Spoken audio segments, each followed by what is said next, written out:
Coach, real quick, going back to Canelo, what you saw Canelo at 168 pounds, he's talking about moving up to 200 to cruiserweight. Do you think his power carries? How do you think he'll do Absolutely. that? Absolutely. That's not even a question No for me. hesitation, huh? And why would I? I mean, at the end of the day, in understanding what power really is about, force times acceleration, he already has the force. He's shown that he has the force.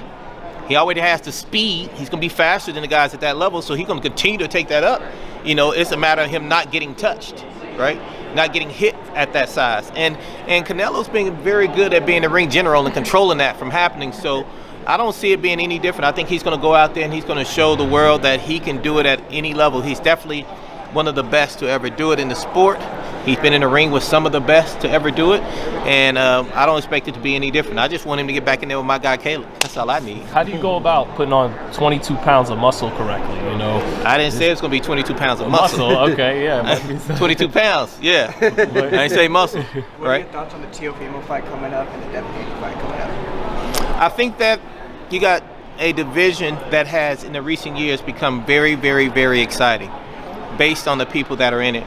You know, when you got 4 or 5 guys at one division that all have talent and all have star quality to them and also have that mouthpiece that keeps them coming, we all get excited to watch it. So I'm looking forward to any time Teofimo gets in the ring. I'm excited about any time Devin gets in the ring. Those guys are great fighters, so I'm looking forward to it. So hopefully I get a chance to see it soon. They're all great talents, but if you know, Larry, if it was like you got to put your chip on just one of them, who would it probably be? Style makes fights. It just depends on Right. who you're placing against each other, right? And that's been said in the history of this sport forever. Styles make fight. You put one guy in there, you get a different thing. You get Rolando Romero. His style is so different than everybody else's. You put him with the right guy or the wrong guy, that guy lays down. So it just really depends on who's in front of him. Mayorga Vernon Forrest, right? Exactly. Thank you, Coach. Thanks, Coach. Appreciate it. Thanks, Coach. Wade. Thank you guys. Thank you guys. I appreciate it. No, I really do appreciate it. Just wanted to finish up on the Canelo real quick. Yeah.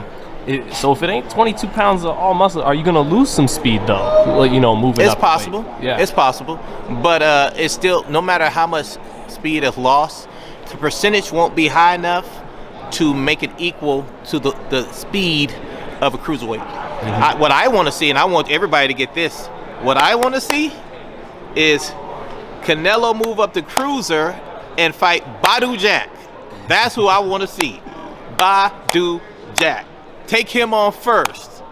Then fight whoever you think you want to fight. Because we got a 2-division world champion in Badu who moved up on his own. He didn't have to. He just decided, I'm done with this level. I'm going to win a title at the cruiserweight division. Let him see Badu and let's see how that works out.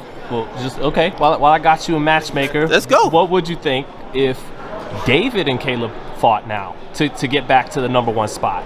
It's going to happen at some point. I don't know when that fight's going to happen, but we all know at some point those two are going to clash at some point. Mm-hmm. And I don't think it's not a thing of if we wanted to, we know it's going to at some point. So once they line up, David's going to have to show he has the boxing ability to stay in there. We definitely seen that Caleb been in there with the heaviest puncher in the division and how he was able to sustain himself. So I don't expect Caleb to do anything other than what Caleb has done, and that's stepped up to the plate and get the job done. At the end of the day, Caleb proven himself as being one of the best in the division, if not one of the best boxers in the sport. So I don't think it's up to him to prove anything. He's done that already. Does it make sense, though, to come back with like what they call a tune-up before you get right back into a big fight like that? Or you think he can come right off that? I think mentally he can step in there and do it anytime he wants to. But I think that the smart way to go about it is like everybody else. The tune-up, take the tune-up fight, 1 or 2 tune-up fights, and then you go and you get into a major fight. But Caleb's mentality, his athleticism, he'll be willing to take on anybody at any given day. He's not going to walk away from that.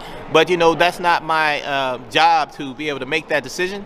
I follow the guidance of, but of course, Louis DeCubas and Al Heyman and everyone that's involved in Caleb's decision making, along with Caleb and his family.